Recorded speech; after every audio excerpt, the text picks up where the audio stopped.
Hi friends, welcome to என்சாமின் உலகம். உங்களுக்கு மாலை கட்டி பழகணும்னு ஆசையாக இருந்துச்சுன்னா ஜாதிப்பூவில் ட்ரை பண்ணி பாருங்கள். ரொம்ப ஈஸியாக இருக்குங்க.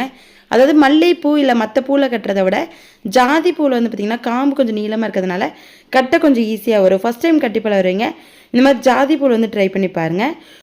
வாழைநார் வச்சு கட்டலாங்க. இல்லைன்னா இந்த மாதிரி கெட்டியான நூலை ஒரு 5 வரைக்கும் எடுத்துக்குங்க. 5 நூல் எடுத்துக்குங்க.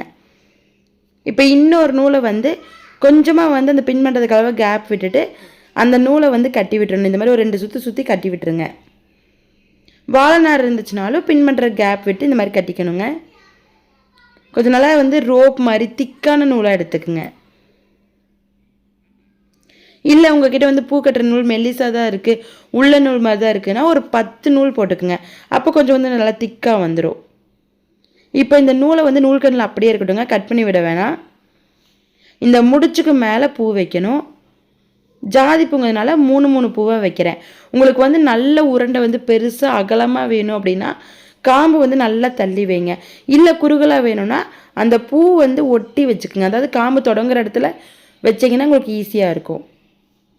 3 பூ எடுத்து இப்படி ஸ்ட்ரைட்டாக வச்சுட்டு வலது பக்கத்துலேருந்து இடது பக்கமாக சுற்றி இப்படி நூலை எடுக்கணும். 2வது செட்டு பூ எடுக்கும்போது மட்டும் முதல் பூவோட காம்புக்கும் 2வது பூவோட காம்புக்கு இடையில எடுக்கணுங்க. அடுத்த பூவெலாம் அப்படியே நீங்கள் சுற்றினீங்கனாலே ஈஸியாக வந்துடும். இப்படி பூவை ஸ்ட்ரைட்டாக வச்சு நூலை எடுத்துகிட்டு அந்த பெருவிரலில் அந்த காம்பை இப்படி தள்ளி விடணும். இப்போ உங்களுக்கு கட்டிகிட்டு இருக்கும்போதே தெரியுங்க, ஒரு சைடு மட்டும்தான் பூ இருக்குது, இன்னொரு சைடு ஃபுல்லாகவே அப்படி காம்பு தான் தெரியுது. ஒரு சுற்றி அந்த நூலை மேலே எடுத்துட்டு அந்த காம்பை கண்டிப்பாக வந்து வலது பக்கமாக இப்படி தள்ளி விடணும். அப்போ மட்டும்தான் அந்த பூ வந்து சுற்றி வரும். இல்லைன்னா ஒரே சைடாக நின்றுங்க, மாலை மாதிரி கட்ட வராது. இதே போல் தாங்க கட்டணும். நான் கொஞ்சம் ஃபாஸ்ட்டாக கட்டி காமிக்கிறேன். 3 பூவாக எடுத்துக்கோங்க. ஸ்ட்ரைட்டாக வச்சு வலது பக்கத்துலேருந்து இடது பக்கமாக சுற்றுங்க. சுற்றிட்டு அப்படி காம்பை வந்து இப்படி தள்ளி விட்டுருங்க. ஒவ்வொரு பூ வச்சுட்டும் இப்படி காம்பை வந்து வலது பக்கமாக இப்படி நகர்த்தி விடணும். அப்போ தான் உங்களுக்கு பூ வந்து சுற்றி வரும், நல்லா நெருக்கமாகவும் வரும். நிறைய பேர் பண்ணுற மிஸ்டேக்கை வந்து பார்த்திங்கன்னா அந்த காம்பை வந்து இப்படி தள்ளி விட மாட்டாங்க.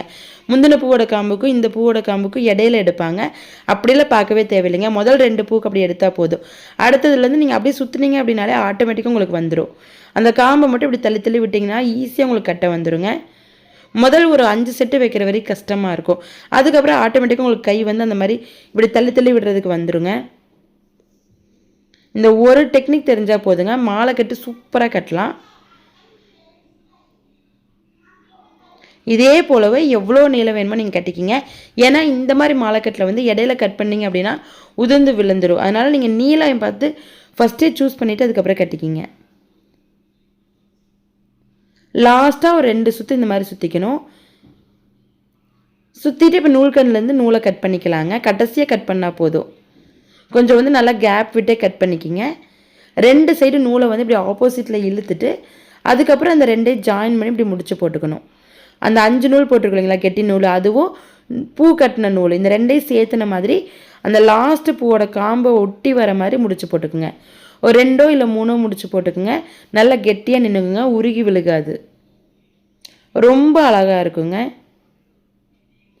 உங்களுக்கு அகலம் வந்து சின்னதாக வேணும்னா இந்த மாதிரி வச்சுக்கோங்க. இல்லை இன்னும் நல்லா உருண்டையாக பெருசாக வேணும்னா காம்பு கொஞ்சம் தள்ளி வச்சிங்க அப்படின்னா ரொம்ப அழகாக வருங்க, பெருசாக வரும். கொண்டை சுற்றி வைக்கிறதுக்கெல்லாம் அவ்வளோ அழகாக இருக்குங்க. இல்லை நீங்கள் கழுத்துக்கு போடுற மாலையாக இருந்தால் கூடவே இந்த மாதிரியே வந்து நீங்கள் கட்டலாங்க. ட்ரை பண்ணி பாருங்கள் ஃப்ரெண்ட்ஸ். இந்த வீடியோ உங்களுக்கு பிடிச்சிருந்துச்சுன்னா லைக் ஷேர் பண்ணிவிட்டு நம்ம சேனலை சப்ஸ்கிரைப் பண்ணிக்கிங்க. தேங்க்யூ.